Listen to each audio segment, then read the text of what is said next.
Good evening, doctor. Sales manager from shipping company. Is the hell and paradise are there? How as a common person I believe. I don't believe in any religion. Well, ask the question that, how do I know there's hell and heaven? How will a common man believe? I don't believe in a religion. Brother, what is the definition of religion? Religion is a way of life. How you lead your life. Many people say that, I don't mind, I'm just a human being, I'm born, I will do test and error, and I will know how to lead a life. For example, you go to a forest. You are going to a forest the first time. You don't know whether the fruits are poisonous or not. If you start eating any fruit, you may end up eating a fruit which is poisonous and you may die. What do? You ask an expert. Right or wrong? When you get sick, who do you go to, brother? When you are sick, who do you go to? Why? The doctor is an expert in treating sickness, correct? You can't say, I am a human being, I will treat myself. No. That's what the Quran says in Surah Nahl. The Quran says in Surah Nahl, chapter 16, verse 43, and Surah Anbiya, chapter 21, verse number 7, فَاسْأَلُوا أَهْلِ الذِّكْرِ إِن كُنْتُمْ لَا تَعْلَمُونَ. If you don't know, ask the person who is expert. Similarly, to lead a life, we have to ask the expert. Now, who is the expert? Who is the expert? The person who created us. Who created us? It's Almighty God. So, we have to follow the commandment of Almighty God. If you do not believe in Almighty God, you should listen to my video cassette, Is the Quran God's Word? Where I have proved logically and scientifically the existence of Allah subhanahu wa ta'ala. If you are an atheist, are you an atheist, brother? Are you an atheist? Pardon me? Are you an atheist? No. Not an atheist. So what do you? Do you believe in God? Actually, I believe in the power. But Fine. That means you believe in God. You I want to believe- call it power, you want to call it supernatural, you believe in God. it's like I believe something. but Something. You that don't is- know the name. That name is God. You may call it power, you may call it anything. If you don't believe in God, then you listen to my video cassette, Is the Quran God's Word? If you don't know who that power is, yet you listen to my cassette, Is the Quran God's Word? Where I have proven scientifically, undoubtedly, existence of Allah subhanahu wa ta'ala, and the Quran is the word of Almighty God. Now coming to your question. If you say about power, that means you believe in a religion. Because religion by definition, according to Oxford Dictionary, religion means a belief in a supernatural controlling power. Power word is there. That means you believe in a religion.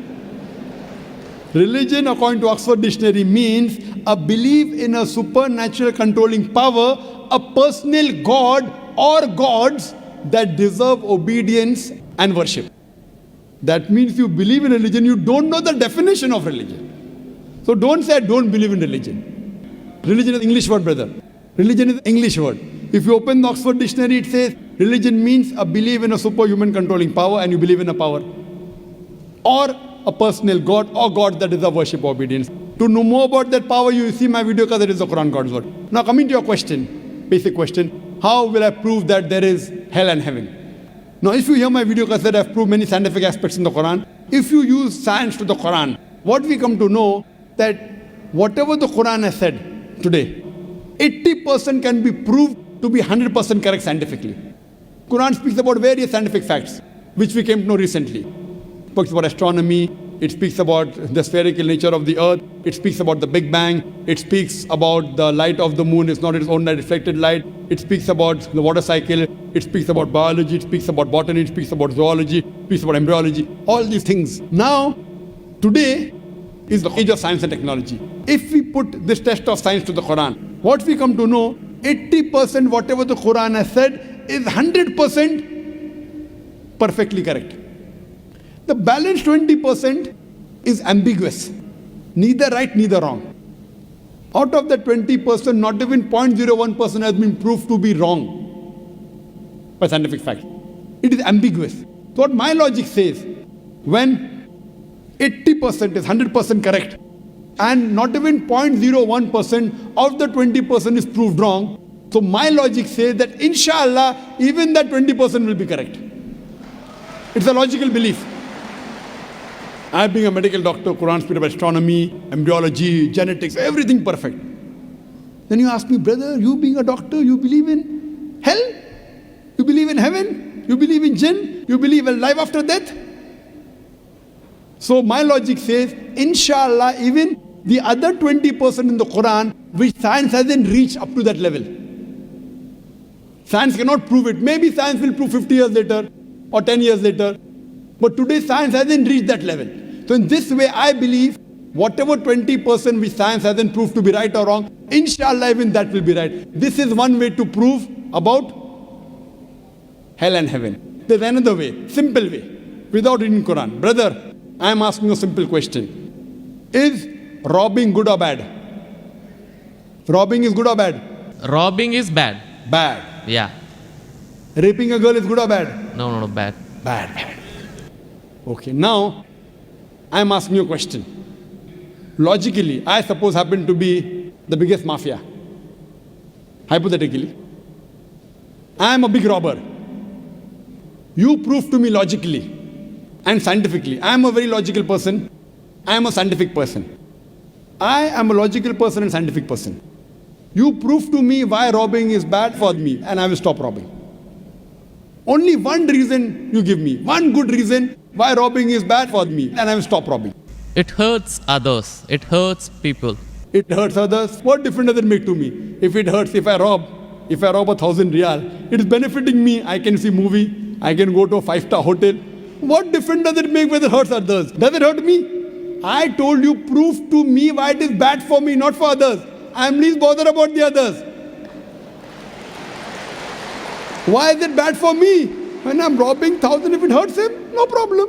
What difference does it make to me? If it hurts somebody else, does it make a difference to me? I can enjoy, I can see movie. I can eat chicken biryani. I asked you, give me one logical reason why it is bad for me, not why it is bad for others. I am a big mafia. I am powerful. I am a scientific person, logical person. Prove to me one good reason, logical, why robbing is bad. I will stop robbing. Come on. Another try, brother. Another try. One more try. Why it is bad? No answer. No answer. Try. There are 20, 30 reasons, 100 reasons you can give. Actually, as you said, the religion means the way of life. Not religion. Why robbing is bad? Tell me. Don't go to religion. No. I'm coming to the point. No, not point. First tell me why robbing is bad. We'll come back to your point afterwards. I'll come to your point afterwards. When that is the way of life. Not way of life. Tell me why robbing is bad according to you. Why it is bad for me, I will stop robbing. Up to me, it hurts others. So, but what difference does it make to me when it hurts others? Does it hurt me? Of course, why it is bad for me, not why it is bad for others. Once we come to the society, we have to face them. Okay, once we come to society, you have to face them. I'm facing them. What's what? Why it is bad for me? The society won't respect us. What difference does it make whether respect or not? I can eat chicken biryani. I can go and see a movie. I can go to a 5-star hotel. What difference does it make to me if society respects or not? Imagine someone respects society. The poor person doesn't have food to eat. He'll be happy? No. You require food to eat or not? You require food to survive? Only society respecting. The person is starving to death. In India, thousands of people are starving to death. What difference does it make? I must give me one good reason why robbing is bad. I stop robbing. Why it is bad for me? Can anyone else help him out? Why robbing is bad? Why robbing is bad?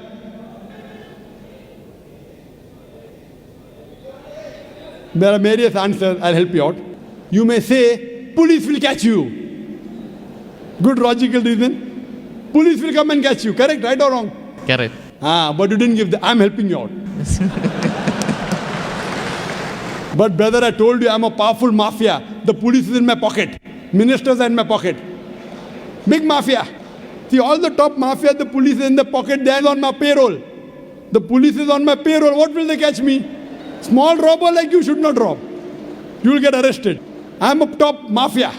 The police is on my payroll. Even the ministers are on my payroll. They are in my pocket. So small robber like you should not rob. Big mafia like me can rob. Another reason, I'll help you out. Maybe somebody will come and rob you. Yes. No one can rob me because I've got 100 bodyguards. All of them hiding behind the stage. Bodyguards. Small robber robs, somebody will rob him. No one can rob me because I've got bodyguards. Hundreds of bodyguards with AK-47. So logically, you cannot prove at all why robbing is bad. With all your science and technology, you cannot prove robbing is bad. So shall I take it in that way? It is to make people fear that, if you do wrong things, then when you die. What wrong thing? Where is robbing wrong? First you prove it is wrong, na? Where is robbing wrong? You haven't proved to me robbing is wrong. When you prove robbing is wrong, then you can say don't do wrong things, na? Therefore, what is good, what is right, you require a creator to tell you. You require a doctor to tell you what food is good, what food is bad. This fruit is poisonous, this is healthy for you. Apple is healthy for you, wild berries are poisonous for you. A doctor tells you. There's no better doctor than Allah subhanahu wa ta'ala. Logically speaking, brother, that mafia has got bodyguards. No one can harm him. And believe me, there are many examples. He dies a very comfortable death. But I am asking a simple question now, brother. Don't you think that there should be justice? Brother, Yes. justice. Someone should punish him or not? Law is there. But the law cannot punish every human being here. Why? There are many mafias in Italy. There are many underworld people in India. And the law can't do anything to them. The law is in their pocket. But yet, you as a common man, don't you think you should be punished? Raping is good or bad? There are many people who rape. They rape the girls. No, nothing. The law cannot catch them. So don't you think he should be punished? Yes or no? Yes. But there are many people you see in this world who are big mafias. They die comfortable, that they are rich, they are millionaires. There should be some justice. The reply is given by a creator. Surah Al-Imran, chapter number 3, verse number 185. Allah says, Kullu nafsin dhaikatul maut. Every soul shall have a taste of death. But the final recompense will be on the day of judgment. This life is just mere chattels of deception. If there is no life after death, this life is of injustice. What we say that the total justice would be on the day of judgment. Our Creator Almighty God will give justice. I tell the person, fine, you may be a big robber. For example, you are that mafia, now I am a Muslim. No one can harm you. Police is in your pocket. Then I ask you, justice is required? Yes. If someone robs you, no one can rob you, agree. But don't you feel there should be justice? There are many robbers, there are many evils, there are many criminals who go scot-free. Unless there is life after death, you cannot prove robbing is bad. You cannot prove raping is bad. Unless there is life after death, no humanity, no book on humanity, no Mother Teresa, no Mahatma Gandhi can prove robbing is bad without the concept of life after death. Because I am asking you a question. Hitler, history tells us Hitler incinerated 6 million Jews. How many Jews? 6 million. 6 million. Suppose the law catches Hitler. What punishment can you give Hitler so that you can compensate for? He has burnt 6 million Jews alive. Can you give him any punishment? Brother. We have to put him in jail till his life death. Okay, will it be equivalent to burning 6 million Jews? Is burning better or putting in jail better? It's burning is, of course. So maximum you can do is burn him alive. But that will be equal to 1 out of 6 million. What about the remaining 5,999,999 people? What about that? What justice is your Lord going to do? But the Quran says in Surah Nisa, chapter number 4, verse number 56, as to those who reject our signs, we shall cast them in the hellfire, and as often as the skins are roasted, we shall give them fresh skin so that they shall feel the pain. If Hitler killed 6 million Jews, Allah says He can put him into hellfire and give him fresh skin again. 6 million times Allah can burn him. Not here, in the hereafter, in the hell.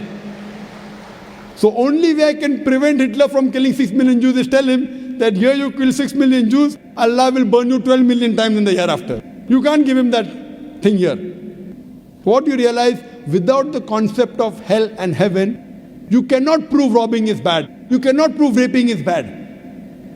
That's the reason our Creator Almighty God, who has created the human beings, He tells us what is good, what is bad for us. And He tells us the rules and regulations. This is called as religion. So first you have to find out which book is the authentic book which has been revealed by this Almighty God. And when you do research, you will come to it, that is the Quran. All the scriptures speak about Almighty God, and all the scriptures they point out to the last and final revelation, the Quran, and last and final messenger, Prophet Muhammad, peace be upon him. Hope that answers the question. Thanks.